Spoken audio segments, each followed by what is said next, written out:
दोस्तों नमस्कार, मैं हूं अभिषेक मौर्य और ये है मेरा YouTube channel cognitive learning classes, जिसमें हम जो कॉग्निटिव वे में लर्निंग करते हैं। तो यहाँ पे अभी हम बायोलॉजी लर्निंग कर रहे हैं और जिसमें मैं आपको नीट, एम्स और ओलंपियाड और जो दूसरे कॉम्पिटिटिव एग्ज़ाम है उसके लिए बेसिकली आपको बायोलॉजी को बता रहा हूँ। यहाँ पे अभी हमने जो स्टार्ट किया है उसमें हम पढ़ रहे हैं बायोडाइवर्सिटी।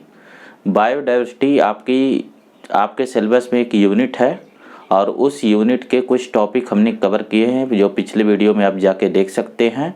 अगर फ्रेंड्स आप इस चैनल पे नए हैं तो आप जो है इस चैनल को सब्सक्राइब करिए, लाइक करिए, शेयर करिए और अपने वैल्यूएबल कमेंट दीजिए। जब आप इस चैनल को सब्सक्राइब करते हैं तो बेल आइकन को ज़रूर प्रेस करिए ताकि मेरे हर नई आने वाली वीडियो का नोटिफिकेशन आपको मिल सके। तो फ्रेंड, न देर करते हुए हम जो है उसी लेक्चर के कंटिन्यूएशन में आज के टॉपिक को स्टार्ट करते हैं। तो आज का जो टॉपिक है फ्रेंड्स वो है किंगडम प्रोटिस्टा। जैसा कि मैंने आपको बताया था कि आपका जो सिलेबस है वो जो है 5 किंगडम में से 3 किंगडम जस्ट इंट्रोडक्शन देना है। तो जो किंगडम प्रोटिस्टा है यहाँ भी जस्ट आपको इंट्रोडक्शन ही देना है, मतलब आपको इंट्रोडक्शन लेवल की ही नॉलेज चाहिए, उनकी कैरेक्टरिस्टिक्स यानी किस बिहाफ पे इस किंगडम को क्लासिफाइड किया गया है, उनके मेन कौन कौन से टैक्सॉन्स हैं किंगडम के अंदर, उससे छोटे टैक्सॉन जैसे कि उन्हें आप फाइलम मान सकते हैं या डिवीज़न मान सकते हैं, और उनको रखने का बेसिस क्या है। तो इसी बात को देखते हुए हम इसे स्टार्ट करते हैं। तो फ्रेंड्स चलिए स्टार्ट करते हैं। आज का टॉपिक है किंगडम प्रोटिस्टा। देखिए जो किंगडम प्रोटिस्टा है ये बेसिकली यूनिसेलुलर किंगडम है और ये यूकैरियोट्स हैं। फ्रेंड्स जब हम यूकैरियोटिक सेल की बात करते हैं, ये एक ही सेल है तो इसमें बहुत सारे मेम्ब्रेन बाउंड सेल ऑर्गेनेल हैं, जैसे कि माइटोकॉन्ड्रिया, गोल्गी बॉडी है ना, बहुत सारे मेम्ब्रेन बाउंड सेल ऑर्गेनेल है।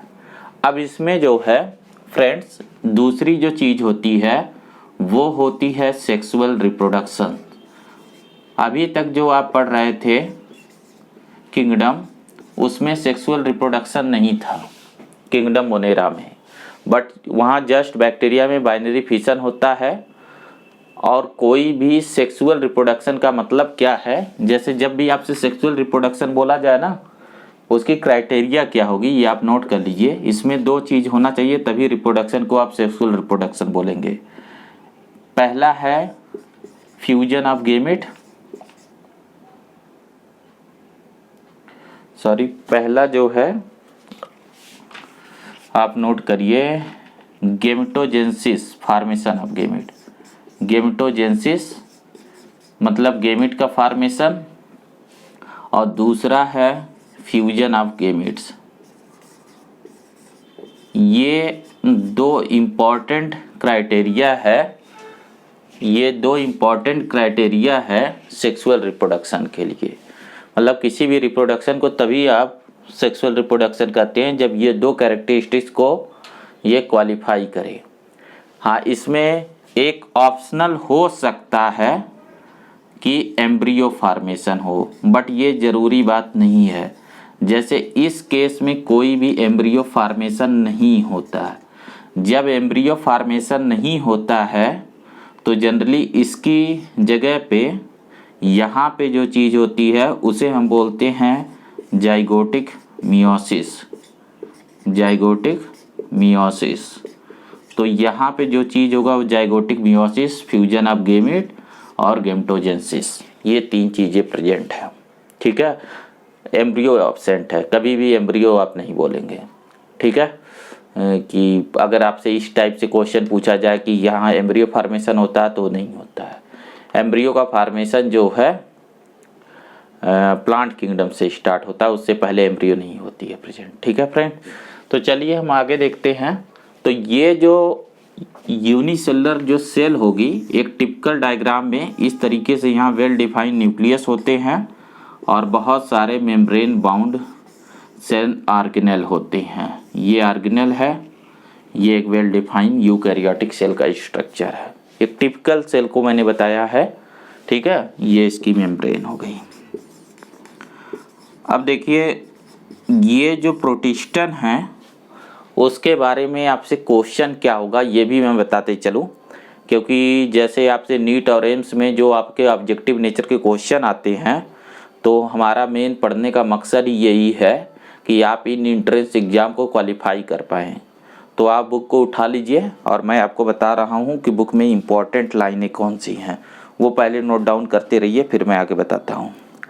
जैसे देखिए, आपको देखना पेज नंबर 20, ठीक है। इसमें जो सबसे पहली चीज़ मेंशन की गई है वो फ्रेंड मेंशन की गई है कि इनका जो है ये जो किंगडम है इसकी बाउंड्री वेल डिफाइन नहीं है।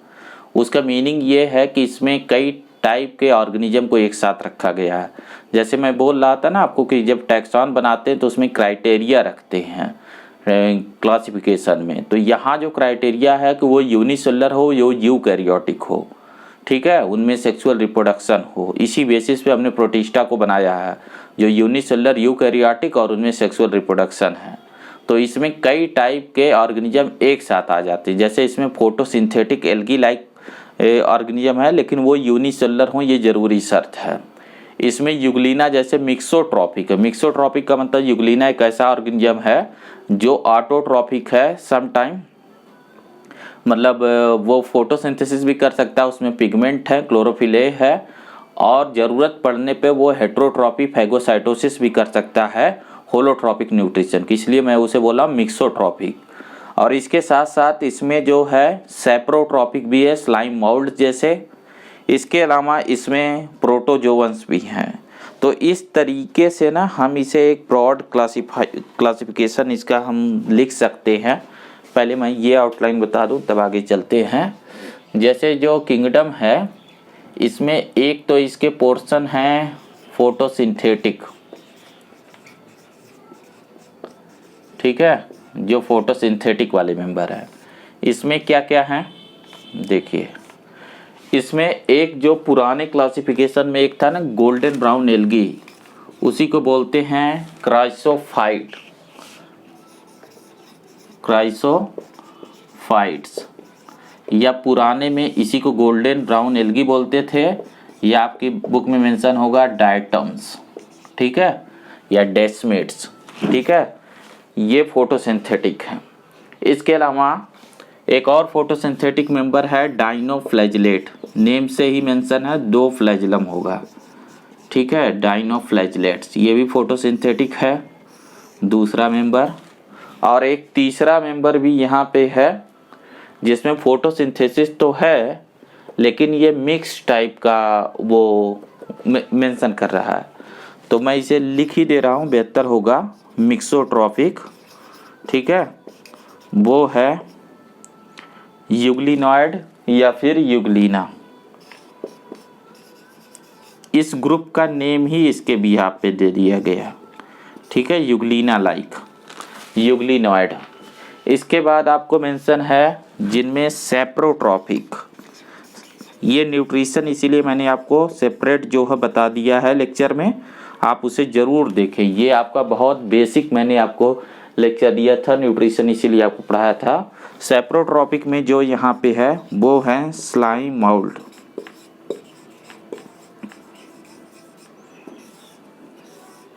ठीक है। और लास्ट वन है जिसमें होलोट्रॉपिक न्यूट्रिशन है, एनिमल की तरह होलोट्रॉपिक। अब ये जो होलोट्रॉपिक न्यूट्रिशन है ना, ये फर्दर इसे हमने डिवाइड किया है। जैसे इसमें क्या क्या, इसमें 4 तरीके के हैं।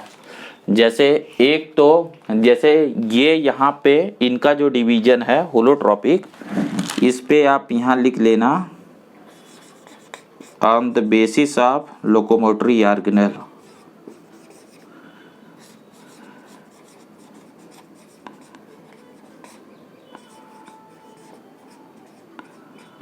ठीक है, जो लोकोमोटरी ऑर्गेनेल के बेसिस पे।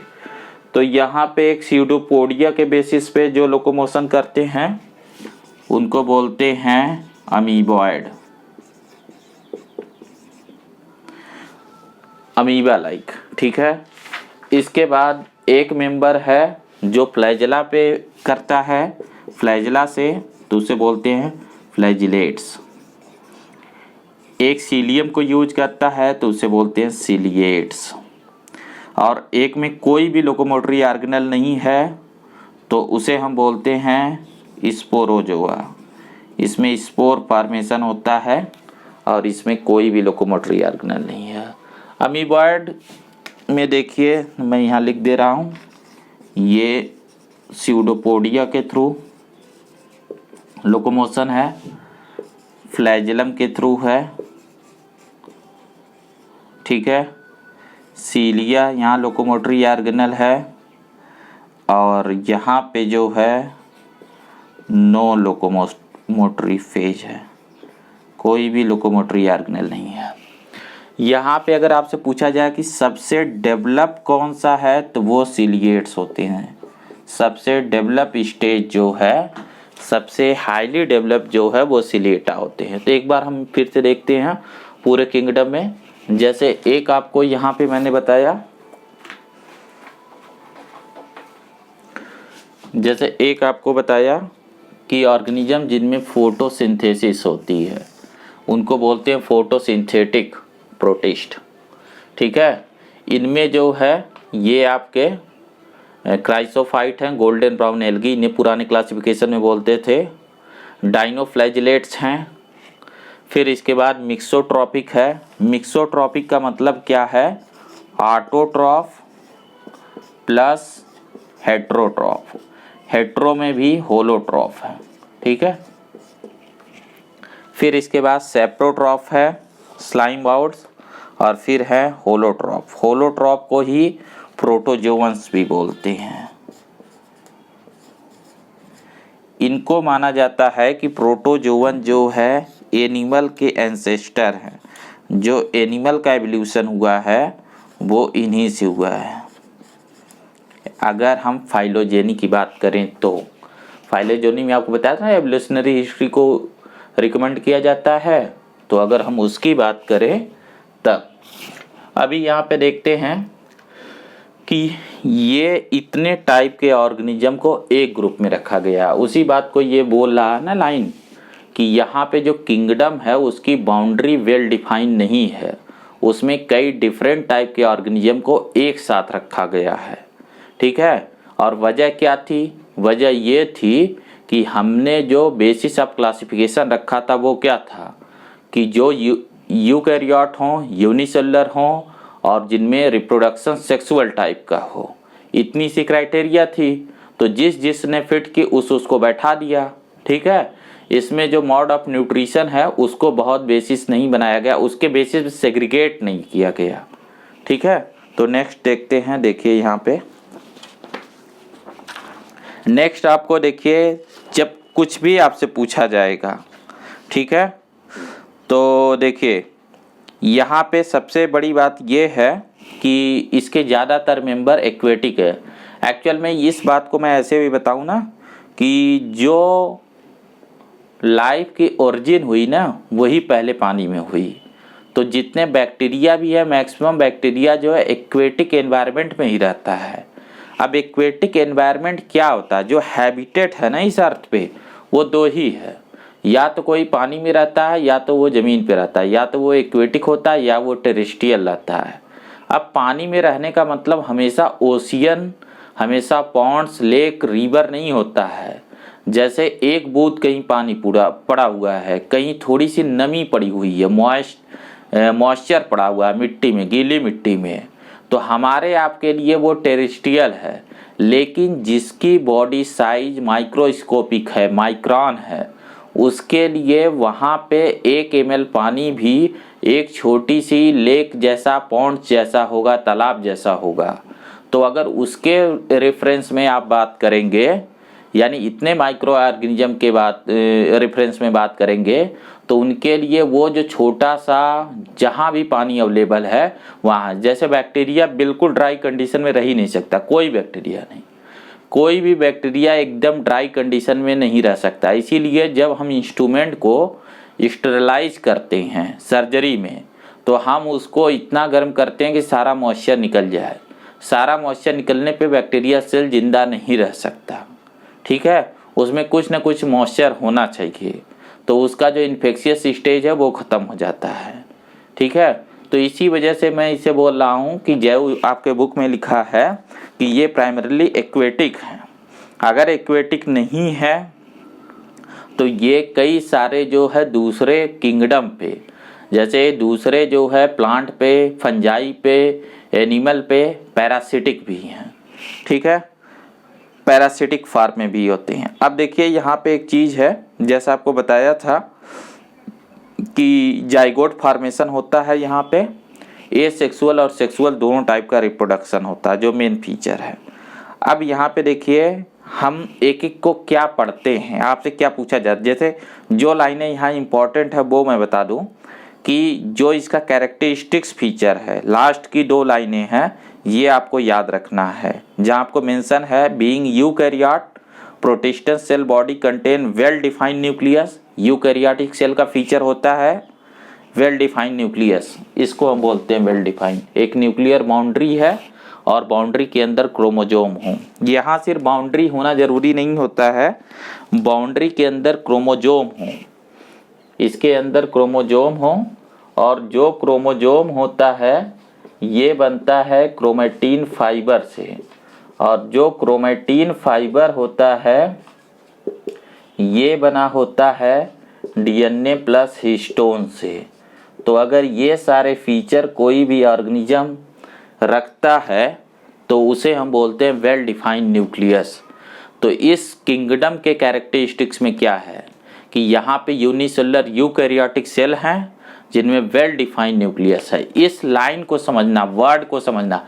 एक्चुअल में इन लाइनों को यूज किया जाएगा क्वेश्चन की फ्रेमिंग में। अगर आप उसके प्रॉपर एक्सप्लेनेशन को नहीं समझ रहे हैं तो फिर प्रॉब्लम होगा। देखिए मैं इस बुक को इसलिए यूज कर रहा हूँ ना पढ़ाते वक्त, आपको थोड़ा ये ऑड सा हो सकता फील हो रहा हो, लेकिन ये बहुत ज़रूरी चीज़ है, क्योंकि आपको मुझे सिखाना है कि आपको प्रॉपर बुक रीडिंग कैसे करनी है। एक्चुअल बात ये होती कि ज़्यादातर स्टूडेंट स्कूल लेवल पे क्या करते हैं, 10+2 तक क्या करते हैं कि आप अपनी टेक्स्ट बुक को कभी नहीं पढ़ते, आप टीचर के जो लिखाए गए नोट्स पढ़ते हैं। आपको एक आदत डालनी कि आपको टेक्स्ट बुक पढ़ना है, वर्ड बाय वर्ड पढ़ना है। अब उसमें कौन सा वर्ड इंपॉर्टेंट होगा ये मैं आपको बताऊंगा, इसीलिए मैंने बोला था आप हाइलाइटर रखिए, ईयरफोन रखिए, इसके बाद बुक खोलिए और जब मैं बोलूँ तो उस वर्ड को अंडरलाइन करिए, उसके एक्सप्लेनेशन को वहीं बुक पे लिखिए। एक पेंसिल रखिए, पेन रखिए, वहीं जो स्पेस है, जो ये स्पेस खाली, यहाँ पे एक्सप्लेनेशन को आप लिखिए। अगर ऐसा करेंगे, हर जो है चैप्टर में ऐसा करेंगे, तब एक दिन ऐसा आएगा कि आपके पास एकदम up to date accurate note होगा और आपको कहीं इधर उधर सर घुमाने की ज़रूरत नहीं पड़ेगी। आपको जस्ट इतनी रीडिंग करनी पड़ेगी। अभी जो कॉम्पिटिटिव एग्जाम आपको बहुत टफ लगता है वो बहुत ईजी हो जाएगा।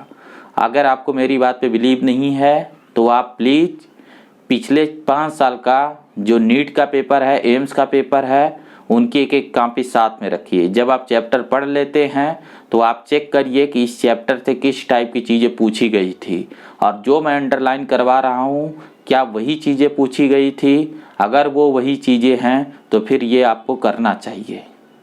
फ्रेंड्स, ये जो मैं अभी आपको ये चीज़ें अभी बता रहा हूँ, ये मैं वीडियो को रोक के इसलिए नहीं बता रहा हूँ कि ये बहुत ज़रूरी है। इसके इतर कि मैं आपको पढ़ाऊँ, ये ज़रूरी है कि पहले आपको बात में समझ में आए पढ़ना कैसे है। ये पूरा जो ये साइंस का बुक है ना, ये साइंस का सब्जेक्ट है ना, तो इसमें जो है हर वर्ड की बहुत मीनिंग है। जब आप वर्ड, उसकी मीनिंग और उसको यूज को समझ जाएंगे ना, तो आपसे कैसे भी क्वेश्चन पूछा जाएगा आप आंसर कर पाएंगे। और हमारा मेन मोटो यही है कि आप एग्ज़ाम क्वालिफाई हों। इस वजह से मैं ये आपको बता रहा हूँ। ये आपको थोड़ा सा LKG UKG टाइप का काम लग रहा होगा, लेकिन आपको बुक रीडिंग आती नहीं है, इस वजह से मुझे ऐसा करना पड़ रहा। तो फ्रेंड अभी इसे करिए, मैं आपसे रिक्वेस्ट कर रहा हूँ। मैं आगे चलता हूँ। देखिए तो इसमें जो आपकी मेन वर्ड था वो था well defined nucleus and other membrane bound organelle. जैसे मैंने लिखा ना, ये मेम्ब्रेन बाउंड ऑर्गेनेल, ये हर यूकैरियोटिक सेल का फीचर होता है। किसी भी, कल आपको एक बैक्टीरिया का सेल का स्ट्रक्चर बना के दिखाया, उसमें कोई मेम्ब्रेन बाउंड स्ट्रक्चर नहीं थी, उसमें एक आउटर बाउंड्री होती है प्लाज्मा मेम्ब्रेन की, उसमें न तो माइटोकॉन्ड्रिया, न क्लोरोप्लास्ट, न गोल्गी बॉडी, न तो उसमें जो है वैक्यूल्स है, न ही वेसाइकिल है, न ही एंडोप्लाज्मिक रेटिकुलम है। ये सारी स्ट्रक्चर यहाँ प्रेजेंट होती है। ये भी आपने पढ़ा होगा, 9th-10th में भी आपका सेल का चैप्टर होता है, तो वहाँ इसे आप पढ़ रहे हैं, मैं भी उस रेफरेंस बोल रहा हूँ। आप ये 9th-10th का ही सिलेबस है कि सेल में ये जो डिफरेंट ऑर्गेनेल हैं, आपके यहाँ सेल में दूसरे उससे एडवांस चीज़ें आपको पढ़ाई जाती हैं। अगर आपको ये चीज़ें कन्फर्म नहीं है तो प्लीज़ आप 9th-10th के NCERT भी रखिए, और जब ज़रूरत पड़े तो उन्हें थोड़ा खोल के पढ़ लीजिए। वो बहुत छोटा है, 2-3 चैप्टर होगा। अब आपका लेवल इतना है कि आप उसे तुरंत पढ़ जाएंगे। आप कोशिश करिए, आप कर पाएंगे। नेक्स्ट चलिए, अगला चीज़ देखिए जो मेंशन किया गया, इसका रिप्रोडक्शन। जैसे जो कैरेक्टर होते हैं ना फ्रेंड, वो 2 तरीके के लिए जाते हैं क्लासिफिकेशन में। एक कैरेक्टर को हम बोलते हैं ऑर्गेनिज्म का वेजिटेटिव, या फिर देखो एक चीज़ मैं आपको बताऊं, आप कहीं नोट करिए।